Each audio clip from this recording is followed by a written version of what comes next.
हा श्री स्वामी समर्थ ताई खिले महाराजांचा करते मी आता. हो, हो. सांगा. हा श्री स्वामी समर्थ ताई. श्री तर स्वामी आधी समर्थ. तर आधी एका ताईने खिले महाराजांचा जो अनुभव सादर केलेला होता, हां, तर हां, हां. खूप त्यांनी छान सादर केलेला होता. हां, हां, हां. तर त्या ताईंनी सांगितलेलं होतं की ते खिले महाराजांचे चमत्कार त्यांनी स्वतः जे पाहिलेले होते. हं, हं, हं. ते माझ्याही बाबतीमध्ये मी खिले महाराजांचा प्रत्यक्ष बघितलं नव्हतं. हं, हं, हं. पण मी ज्यावेळी सर्व सेवेकरांना सांगू इच्छिते, हं. की ज्यावेळी मी हे सांगलीहून रत्नागिरीला जात होते मी. हं, हं. साधारण 2018 ते 23 या 5 वर्षाच्या कालावधीमध्ये मी हं. जात होते. तर जाताना तिथून 1-2 मार्ग आहेत. एक डायरेक्ट तुम्ही जयसिंगपुरापासून जाऊ शकता हं, हं. आणि दुसरा मार्ग आतल्या साईडला आहे.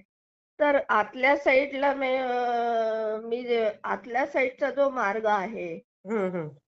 तर त्या मार्गाने मी जात असताना मला नेहमी हं. आता तुम्हाला माहित आहे ताई, की हे मलकापूर वगैरे तुमचे ते सगळे साधारण खेडेगाव टाइप शहरं आहेत.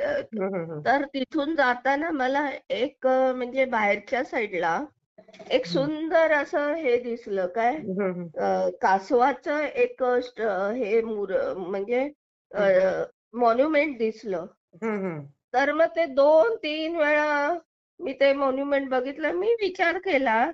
आर्किटेक्चर वाईज हे खूपच प्रगत होतं. हं, हं. तर या पैजारवाडी हे नाव ऐकलं असेल तुम्ही. हं, हं, हं, हं. हे पैजारवाडी हे गाव जे आहे, हं. तर जाताना ते पैजारवाडी आजूबाजूला खेडेगाव आहे साधारण. हां, हां, हां. मग त्या खेडेगावामध्ये हां. कासवाचं असं मस्तपैकी लेटेस्ट बिल्डिंग कुणी बांधलेली असेल? हां, तर मी हां. माझ्या ड्रायव्हरला विचारलं, की "बाबा ही कोणाची आहे?" त्यालाही माहीत नव्हतं. मग मी बरं. तिसऱ्या वेळीला मी ज्यावेळी जाताना मी ठरवलं, की मी आतमध्ये जाऊन बघते. हं, हं, ताई हं. तर तोपर्यंत मला खिले महाराज वगैरे काहीही माहीत नव्हतं. अच्छा. हां, हां. मग तर मी तिसऱ्या वेळेला ज्यावेळी आतमध्ये गेले, हं, हं. तर मग तिथं पाठीवर लिहिलेलं होतं, की चिले महाराज म्हणून. बरं. अरे हं. म्हटलं, तर चिले महाराज एवढं सुंदर देऊ आणि तिथं आतमध्ये गेले तर मोठं पटांगण होतं हं, हं, हं. आणि ते जवळ-जवळ 2 ते 3 ते 4 मजली बरं. हां. असं लेफ्ट हँड कासवाचं हे तोंड एका साइडला एक शेपूट, हां, हां. दोन्ही 4 पाय असे हे करून ते मंदिर होतं. हं, तर हं. ते मी म्हटलं हा मठ आहे चिले महाराजांचा मठ. तिथं चिले महाराज पैजारवाडीला असं लिहिलेलं होतं. हां, हां, हां. मग आतमध्ये गेले तर इतकी सुंदर मूर्ती आहे त्यांची. तुम्ही बघितली असेल, त्यांनी पाठवलेली असेल, मीही पाठवते तुम्हाला. हो, हो, हो. इतकी सुंदर चिले महाराजांची मूर्ती होती तिथं. ओह! असं चांदीच्या ह्याच्यामध्ये पण हं. तोपर्यंत मला चिले महाराज म्हणजे कोण काय माहित नव्हतं.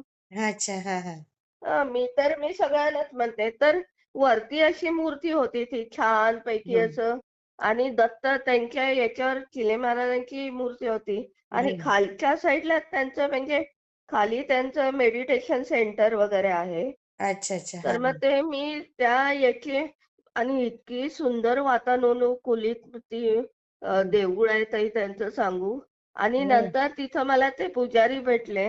हां. तर त्यांनी सांगितलं, की हे जे चिले महाराज होऊन गेले, तर हं. सेवेकरांनो, हं, मी हं. थोडक्यात तुम्हाला चिले महाराजांसंदर्भात सांगते. हं. त्या चिले महाराजांचा जन्म 15 ऑगस्ट 1922 साली हां. पन्हाळा येथे जेजूर इथे झाला.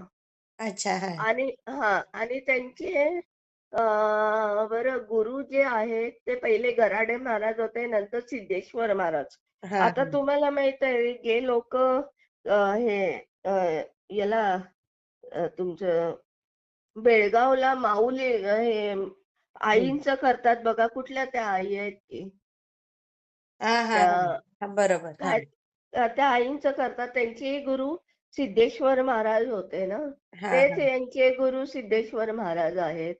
आणि अच्छा. त्या आईंच्या याला मी तिकडं पण बेळगावला पण जाऊन आले आणि त्यांचा मी वाचलेला आहे. हा हा हा तर ते तर ताई कसं आहे, ते त्यांचं आता मी कोल्हापूरमध्ये मी आले, तर इथं सुद्धा ठिकठिकाणी 1-2 ठिकाणी चिले महाराजांचे मठ बघितले. हा तर हा त्यांनी सांगितलं की कोल्हापूरमध्येही त्यांचे व्यवसाय आहेत. त्यांचं जे घराणं होतं ते व्यवसायाचं घराणं होतं म्हणून. हा हा. पण त्यांना कसं आहे, त्यांना पहिल्यापासून व्यवसायामध्ये इंटरेस्ट नव्हता चिले महाराजांना. अच्छा त्यांना अच्छा. म्हणजे देवामध्ये स्पिरिच्युअलिटीची हे हे आवड होती मग. हा हा पण हा. त्यांचं जरी जन्मले असेल ते याच्यामध्ये, पण हम्म ते जन्मले होते कोल्हापूर इकडे, पण त्यांनी आपलं पहिल्यांदा ते पुण्यामध्ये राहिले हम्म. आणि नंतर त्यांचं कार्यक्षेत्र पैजारवाडी हे झालं.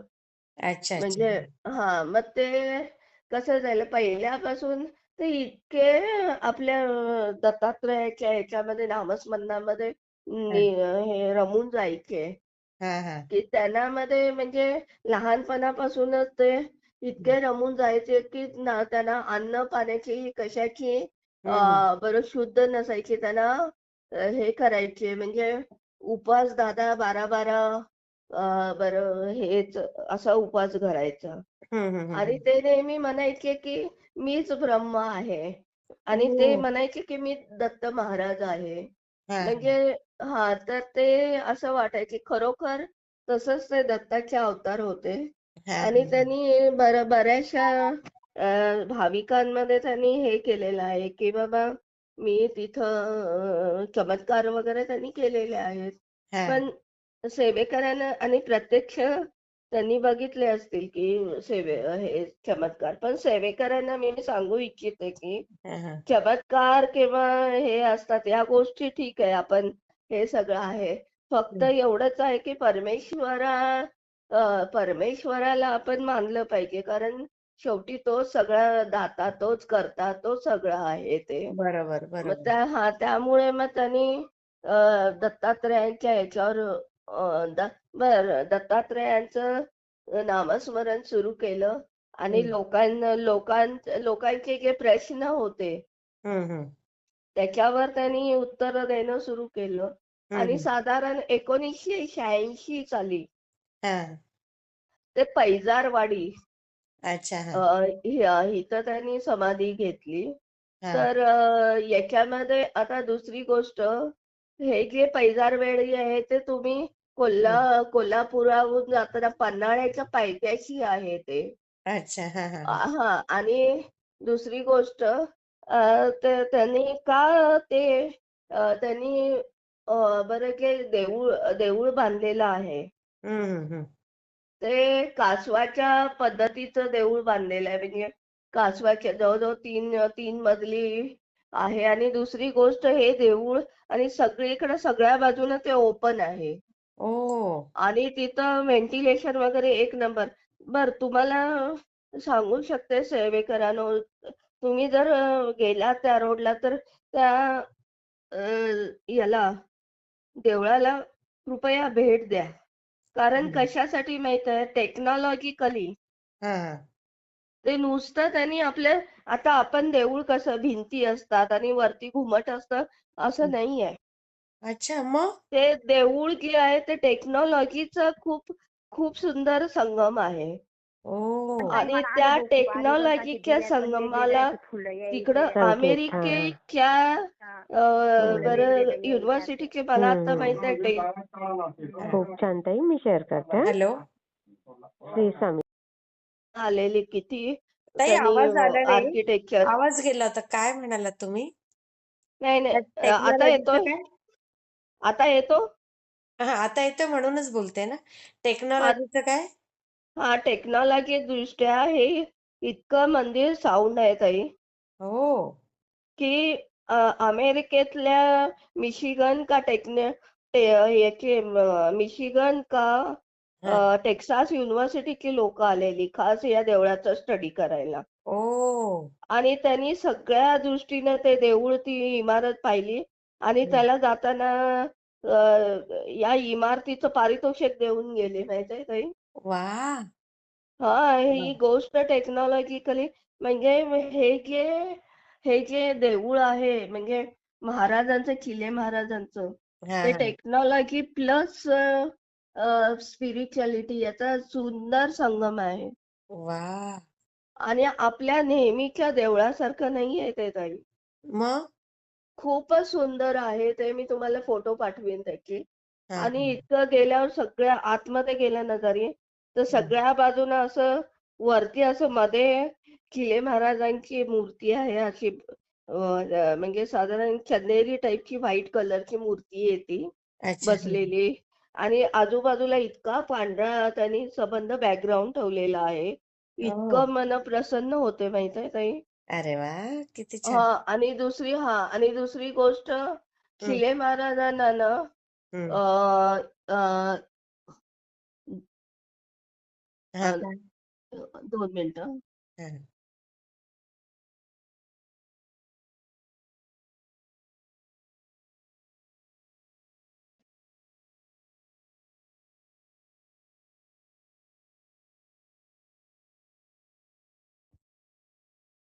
खिले महाराजांना ना हम्म. इतकं आवडायचं माहितीये.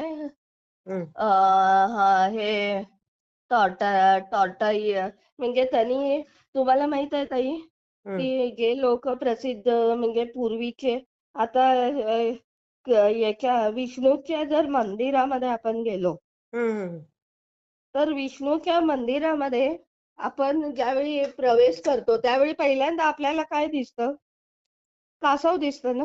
हो हो हो. मग ते कासव का असतं याचा सेवेकरांना माहित आहे का? अच्छा अच्छा. हा हा हा. हा, याचा म्हणजे प्रत्येक गोष्टीला 2 मिनिटं ताई. हा. मी हे त्याचं स्पिरिच्युअल मिनिंग सांगते. हा हा.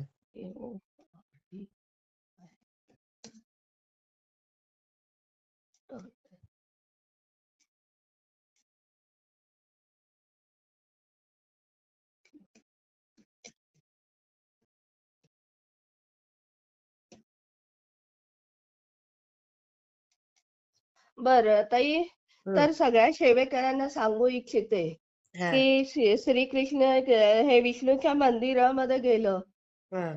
तर आपल्याला पहिल्यांदा काय दिसतं? बाहेर हम्म. आपल्याला कासव दिसतं. विष्णू. तर कासवाचे तर काय आहे, कासवामध्ये इतक्या कॅरेक्टरिस्टिक्स आहेत. अच्छा. हा. त्यामुळं ते श्री विष्णूने त्याला आपलंसं केलंय. आणि चिले महाराजांना सुद्धा ते प्रिय होते. ओ. पहिलं म्हणजे काय आहे, नंबर 1 हम्म. ज्यावेळी आपण कासवाला हम्म. आपण काय संकटकाळी असेल, संकट आलं म्हटलं की ते काय करतं पहिल्यांदा पाय हम्म. असे एकत्र गोळा दुमडून करून घेतं येतो आतमध्ये. हा, येतात. हा. शेलमध्ये आणि नंतर मान घेतं आणि त्याच्यावरती ते प्रोटेक्शन असतं. हो हो हो. तसं तसं तसं आपलं कसं आहे, आपल्या आयुष्यामध्ये हम्म. आपल्याला जर हे प्रॉब्लेम्स वगैरे आले तर हम्म. आपल्या हे जे वरचं कव्हर आहे हम्म. ते आपले सद्गुरू आहेत. आणि ओ. त्यांच्या शेलमध्ये आपण काय करायचं, स्वतःला कासवासारखं बांधून घ्यायचं. अरे असं वा. हे. हा, आणि दुसरी गोष्ट हम्म. याच्यामध्ये काय असतं, दुसरा कासवाचा गुणधर्म काय, शांत पेशन्स न वा. सगळ्या गोष्टी ते हे करतात आणि ते एक एक ठराविक फोकस करत असते एका गोष्टीवरच. हा हा. तसं आपण शांतपणाने एकाग्र होऊन आपण आपल्या नामस्मरणावर फोकस केलं पाहिजे. ओ. आणि दुसरी गोष्ट म्हणजे सर्व प्राण्यामध्ये जर तुम्ही बघितला हम्म. तर कासव सर्वात जादा टिकतं म्हणजे 200-300 वर्ष खूप वर्ष आयुष्य असतं आयुष्य तर. असतं त्यांना. हा, तर आणि त्याच्यामुळं कासवाला आपण भरपूर. आणि शहाणपणा असतं, ते शांत असतं, ते कुणाच्याही वाटेला काही जात नाही. हा हा. मग तसं आपण कुणाच्याही न वाटेला बरं संकट समयी शांतपणाने विचार घेऊन आपण त्याच्यासारखं लाईफ हे केलं पाहिजे ताई. बरोबर बरोबर. आणि दुसरी गोष्ट त्याचं जे आहे की हम्म याच्यामध्ये हम्म जे आहे की अ, शांतपणानं त्याला पेशन्स आहे. म्हणजे एकसारखी त्याची चाल असते. तुम्ही बघितलं असेल कासवाची चाल कशी असते? हो हो आणि शांतपणे. शांतपण हां, ते त्याप्रमाणे आपल्या आयुष्यामध्ये आपण स्टडी, विचार करून वगैरे पेशन्स ना सगळ्या गोष्टी हे हो. करा आणि या गोष्टी ज्या सगळ्या आहेत हम्म. आणि त्याचा दुसरी गोष्ट त्याचा माइंड एवढा डेव्हलप झालेला आहे हा हा. की दुसऱ्या कुठल्या प्राण्याला तेवढा माइंड डेव्हलप झालेला नाही. हो अच्छा. म्हणून श्री विष्णूनं आपलं वाहन जे घेतलेलं आहे ते हम्म. कासव घेतलेलं आहे ताई. हो किती छान हो ताई. हा तर या गोष्टीमुळे आणि यामुळेच माझी कल्पना आहे की मला पहिल्यांदा समजलं नाही. मला प्रश्न पडला की हम्म शिले महाराजांनी ते मंदिर नेहमी सारखं का बांधलं नाही? हम्म. ते त्यांनी कासवाच्या आकाराचंच का बांधलं? हा ओ. माझ्या मनामध्ये प्रश्न आला ना ताई. आणि मग हा. याच्या मागं मी सगळं शोधत शोधत गेले. मला ते टेक्नॉलॉजिकली मिळालं ना ताई. बरोबर म्हणजे बरोबर. आपली सोच कुठंपर्यंत असते बघा. मला चिरे महाराजांच्याबद्दल एवढं रिस्पेक्ट वाटला अरे वा. की त्या काळामध्ये त्यांनी टेक्नॉलॉजीचा एवढा विचार केला. अरे खरंच ना. हा ताई म्हणजे हा जो आहे स्पिरिच्युअलिटी हे सुद्धा सायन्स आहे ताई. हो हो. उगीचच नाही कुणावर असं आहे ना. हे मोठं सायन्स आहे ताई. पूर्वीचं सायन्स फार मोठं होतं हो ताई. हा आणि त्यामुळं त्यांनी काय केलेलं आहे की हं. याच्यावर सगळे आपले जे पूर्वीचे लोक आहेत हा त्यांनी खूप म्हणजे हे केलेलं आहे. म्हणजे आपल्याला जो मार्ग दिलेला आहे त्या मार्गावर त्यांनी त्या काळात टेक्नॉलॉजी वेगवेगळ्या देवळं हे केलेल्या आहेत. बरोबर बरोबर. आणि त्यामुळं ताई मला ते हे केलं म्हणजे मनाला शांतता वाटली. आणि ताई सेवेकरांना सांगू इच्छिते की हा. मी ज्यावेळी त्या याच्यामध्ये गेले देवळामध्ये गेले हम्म पहिल्यांदा मी माझा ड्रायव्हरच होतो तो. तर त्यावेळी मी चिले महाराजांचं मी हे घेतलं दर्शन आणि खाली गेले. हा तर असं मोठं खाली त्यांचं वेगवेगळे चिले महाराजांचा फोटो ठेवलेला आहे, दत्तात्रयाचा फोटो ठेवलेला आहे हा. वगैरे असं मोठे त्यांचं सामान वगैरे सगळं ठेवलेलं आहे. हो. हां आणि तिथं ताई एका साईडला असं मोकळं आवार आहे. बरं हा हा. म्हणजे वेळोवेळी तिथं प्रसाद वगैरे सगळं होतं आणि ताई त्यांच्या फोटोला हम्म. मी हार घातला आणि त्यांना नमस्कार केला. तर तुम्हाला त्यांचा एक फोटो पाठवीन मी. तर चिले महाराज आणि वरती दत्तात्रयाचं हे आहे. तर ते लगेच एक फूल माझ्या हातामध्ये पडलं. अय्या किती हो, छान. म्हणजे मला कळलं हो ना. म्हणजे मी कधी चिले महाराजांचं काहीच नाही. मी जस्ट गेलेले होते ना पहिले हे करायला. हा हा. म्हणजे मग ताई इतकं छान वाटलं मला ते. मी हम्म. जवळ-जवळ अर्धा ते पाऊण तास होते त्यांच्या ह्याच्यामध्ये. अरे वा. आणि त्याच्यानंतर ताई दुसरी गोष्ट मी तिथं हे केल्यावर नंतर हम्म. दुसरी गोष्ट माझ्या आत्या किंवा माझ्या आई-वडील असेल सगळ्यांना मी त्या चिले महाराजांचं दर्शन करायला घेऊन गेले. त्यांनाही खूप ते सुंदर आवडलं. हा आणि सेवेकरांना सांगू इच्छिते की चिले महाराजांचं जो आहे तो हम्म. अ, अ, 5 5 5 आता ओम दत्त चिले हा हा मंत्र आहे. ओम दत्त चिले. हा हा. ओम दत्त चिले म्हणजे मी हा. दत्ताचाच अवतार आहे. हो बरोबर. असं आहे त्याचा 5 ओम दत्त चिले हा आहे हम्म. पंचाक्षरी मंत्र. मग अच्छा अच्छा. ज्यांना म्हणजे सांगितलं होतं तर हम्म. त्यांनी म्हणजे मला तिथं ताई गेल्यापासून मग मला ती आवडच लागली. मी हा जवळ-जवळ त्या मंदिराला आता माझी ट्रान्सफर कोल्हापूरला झाली. हा. तरी नाही म्हटलं तर त्या मंदिराला ताई हम्म. मी 7 ते 8 वेळा हे दिलेलं आहे. जाऊन आल्यात. हां, जाऊन आले. मला इतकं तिथं गेल्यावर मला इतके पॉझिटिव्ह विचार यायचे माझ्या मनामध्ये आणि मेडिटेशन मध्ये बसायचं. हा. इतकं छान आतमध्ये गेल्यावर ते सगळं पांढरा कलर आणि ते सगळं म्हणजे व्हेंटिलेशन खूप छान. हो, हो, नॉर्मली हो. ताई कसं असतं आपल्या मंदिरामध्ये काय असतं नॉर्मली कंजस्टेड असतं किंवा स्वच्छता नसते पण हे मंदिर इतकं सुंदर व्हेंटिलेशन ताई हा आणि ना. इतकी स्वच्छता तिथं ताई अगदी हम्म. मन खूपच प्रसन्न होऊन गेलं माझं तर. किती छान ना. हो मला म्हणजे असं तिथून मला हालायचीच इच्छा होत नव्हती आणि हम्म. मग तिथं 1-2 तास व्यतीत केल्यावर मग मी हा तर तिथं सेवेकरांना सांगू इच्छिते की मंदिरामध्येच निवास व्यवस्था, भोजन व्यवस्था वगैरे हा. आहे. तर तुम्ही जर हे केलं तुम्ही जाऊन आला. आता त्यांचं मी काय एवढं मी म्हणजे त्यांचं काय वाचलेलं नाही ऍक्च्युली महाराजांचं अजूनही मी काय. हम्म. फक्त मला जेवढं माहित होतं, मला जेवढं समजलं ताई, हम्म. हम्म. ते मी तुम्हाला सांगितलं. आणि सर्व सेवेकरांना सांगू इच्छिते, की हम्म. मी जे सांगते त्याच्या मागं मी अभ्यास करते. अगदी अभ्यासपूर्ण माहिती असते. हां, माहिती पहिली गोष्ट माझी जो मी अनुभव सांगते त्याच्या मागं मी स्वतःहून तो घेतलेला आहे. मला तो फोटो आणि पण दुसरी पाठवा. गोष्ट त्याच्यामध्ये टेक्नॉलॉजी काय आहे, हा. म्हणजे किती छान आणि तिथं काय घडलेलं आहे. हा. हा. हा. मग ह्या सगळ्या गोष्टीचा संगम होऊन मी त्या सेवेकरांसमोर मी सादर करते. तर बरोबर. त्यामुळं मला कसं आहे, मला त्या गोष्टीचं म्हणजे आता काय स्वामी आहेतच माझे गुरु. बरं. त्यामध्ये काय प्रश्न आहे. आता तर ताई मी एक तुमची आयुष्यातला माझा हा. हा. आहे तर मी आता 10 दिवसावर आहे ना त्यांची हे हो, हो. स्वामींची बरोबर. तर हा. त्या याच्यामध्ये तुमचा मला हा. 1 तासभर पाहिजे. कारण कसं आहे माझ्या आयुष्यातलं स्वामींनी मला हा. कसं वाचवलं. चालेल ना ते चालेल चालेल. हां, मग ते आयुष्यातलं माझं मी आतापर्यंत कुठेही तो अनुभव शेअर केला नाही. 14 सेंटीमीटर गाठ होते.